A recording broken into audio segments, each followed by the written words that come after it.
what's up mga kadiskarte? Medyo maulan na, umaambon na. So biyahe tayo, punta tayo ng San Jose del Monte, Bulacan. Mag-install tayo ng ating Android head unit doon. Tara, let's go, samahan nyo ako. Diskarte, another client tayo. Touchdown tayo nga pala, dito tayo sa may San Jose del Monte.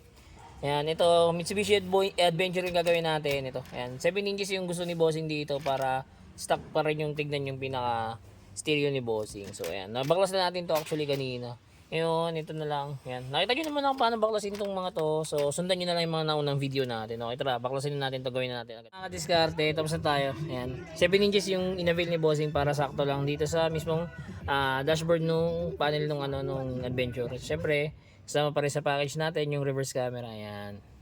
And then, isa pa sa inavail ni Bossing sa atin ito. Yan, nag-avail siya sa atin ng front dashcam. Ito siya, mga kadiskarte. Front dashcam natin, yan.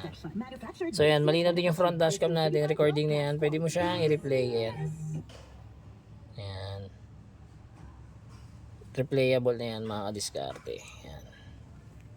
Sa mga gusto pong mag-avail niyan, drop message lang. Don't forget to like and follow na rin, yan. Sa mga gusto mag-avail, DM lang, okay? Direct message lang for better and faster transaction. Don't forget to like and follow. Salamat, ingat.